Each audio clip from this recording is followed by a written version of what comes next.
जो भी उर्दू पाक स्टडीज़ इस्लामियात होती है, इसमें हेडिंग्स बहुत ज़्यादा बनानी होती हैं, ठीक है। अब बहुत से बच्चे, आप लोगों को पता है कि आप लोगों ने कि अपने जो पहले वाले पेपर्स के अंदर हेडिंग्स बनाई थी या नहीं बनाई थी। मे भी एक वजह हो सकती है कि आपके उस सब्जेक्ट में इंप्रूवमेंट की ज़रूरत है, ठीक है।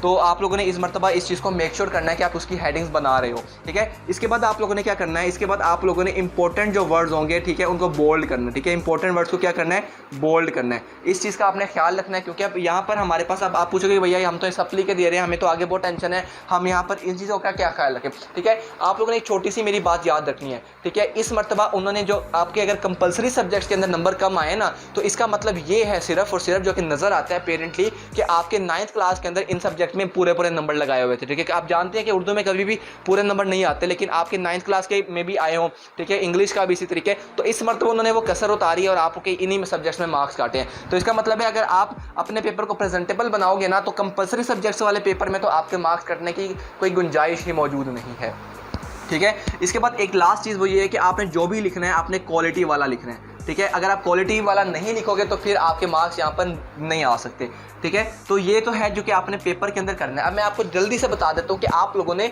जब आप तैयारी कर रहे हो तो आपने कैसे करनी है। फर्स्ट ऑफ ऑल आपको, जैसे मैंने स्टार्टिंग के अंदर बता दिया कि आप लोगों ने जो भी पढ़ना है उसको अच्छे तरीके से एक बार रीड लाजमी करना है, ठीक है, और कोई चीज़ छोड़नी नहीं है, ठीक है। हाँ, आप उसको अपनी वर्डिंग में उसको ये समझ सकते हो कि यार मैं किस तरीके से इसको बेहतर करके लिख सकता हूँ। आप क्या करो, आप हेडिंग्स के नाम याद करो। अगर आपके पास कोई बुक नहीं है जिसमें हेडिंग्स बनी हो तो आप क्या कर सकते हो, नोट्स ले सकते हो, ठीक है। वो बच्चे जो कि इस टाइम क्लियर कर चुके हैं, आप अपने दोस्तों से वो बुक्स ले सकते हो कि यार मुझे वो नोट्स दे दो, मुझे चाहिए, मैंने पढ़ना है, ठीक है। तो वहाँ से आप इनकी कंपलसरी सब्जेक्ट्स की तैयारी कर सकते हो, ठीक है। अब हम साइंस सब्जेक्ट की बात करते हैं। अब साइंसेस के सब्जेक्ट्स में जो कि हमारे पास ये 3-4 सब्जेक्ट्स हैं, इनके अंदर पहली चीज़ जो कि आप लोगों ने करनी है वो ये है कि अपने MCQs, ठीक है, MCQs यानी कि जो आपका ऑब्जेक्टिव है इसको अच्छे तरीके से तैयार कर लेना है, ठीक है। अब क्यों आप करोगे कहाँ से, आप करोगे यहाँ पे आपके पास कोई भी गाइड होगी, ठीक है, या आपके पास जो बुक की एक्सरसाइज के पीछे जो MCQs होते हैं, ठीक है, वहाँ से आप MCQs प्रिपेयर करोगे, ठीक है। ये करने के बाद अब देखो, जब आप MCQs प्रिपेयर कर लोगे तो आपके ऑलमोस्ट 20% मार्क्स तो यहाँ पर क्लियर हो गए ना। अगर आप फिजिक्स की बात करें तो आपके 60 में से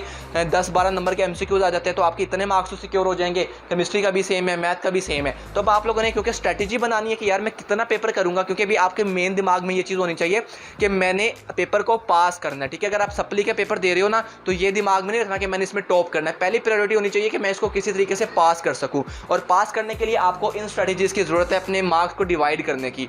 इसके बाद आप लोगों ने क्या करना है, आप लोगों ने कोशिश करनी है कि आप शॉर्ट क्वेश्चंस की तरफ ज़्यादा फोकस करो बजाय लॉन्ग के, क्योंकि साइंसेस के सब्जेक्ट्स में लॉन्ग क्वेश्चन में आपको बहुत मुश्किल हो सकती है, याद करते हो टाइम भी ज़्यादा लग सकता है। तो आपने कोशिश करनी है कि आप जितने ज़्यादा शॉर्ट क्वेश्चंस को कर सको याद, उतने अच्छे तरीके से आपने उनको याद करना और कोशिश करना है कि शॉर्ट क्वेश्चन में आपके नंबर ना कटने पाएँ। और अगर आप अपने शॉर्ट में नंबर नहीं कटवा, मतलब आपके बच जाते हैं नंबर कटना, तो आपके आराम से 60% मार्क्स आ सकते हैं, ठीक है। और आपको पास होने के लिए 33% मार्क्स चाहिए थे, तो आपकी अल्टीमेटली आपका वो सब्जेक्ट पास हो जाएगा, क्लियर हो जाएगा। अब बात आती है कि उसको इम्प्रूव कैसे करना है, ठीक है, नंबर को अच्छे कैसे लेना है, ठीक है, अच्छे नंबरों की तरफ कैसे जाना है। तो उसके लिए आप लॉन्ग क्वेश्चन को भी कर सकते हो, लेकिन अभी हम शॉर्ट क्वेश्चन की तरफ ही ज़्यादा रहेंगे, ठीक है। मैं आपको एक चीज़ बता देता हूँ, वो ये है कि आप लोगों ने अब यहाँ पर भी आपकी जो प्रेजेंटेशन होगी पेपर की, यार वो दोबारा बहुत मैटर करेगी।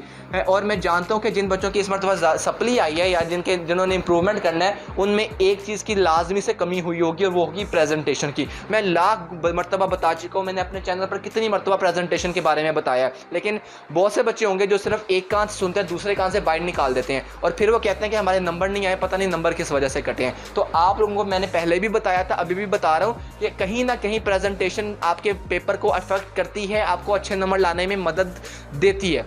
तो इस चीज़ को इस मरतबा कान खोल के सुन लें आप लोग कि आप लोगों ने प्रेजेंटेशन को लाजमी से करना है, ठीक है। अगर नहीं करोगे तो बाद में मुझे मत कहना कि नंबर क्यों नहीं आए। तो ये अगर आप 3 चीज़ें कर लेते हो, ठीक है, और अपना पेपर अच्छे तरीके से प्रेजेंट करने में प्रेजेंटेशन के अंदर ये सारी चीज़ें आ जाती हैं जो कि मैंने आपको यहाँ पर बताई हैं, ठीक है। तो ये चीज़ें करने से क्या होगा कि आप लोगों के जो इम्प्रूवमेंट है एटलीस्ट आप उसको क्लियर कर पाओगे, ठीक है। अभी हमारी मेन फोकस है कि उसको क्लियर करना है, ठीक है। तो अगर आप इन चीज़ों पर फोकस करोगे तो आप अपने पेपर को क्लियर कर पाओगे, ठीक है। इसके साथ अगर आप में से बहुत से बच्चे जो कि इस टाइम मतलब जिनके 2 से 3 सब्जेक्ट्स रह गए हैं, ठीक है, उनके लिए एक छोटी सी स्ट्रैटेजी ये मैं बता देता हूँ कि आप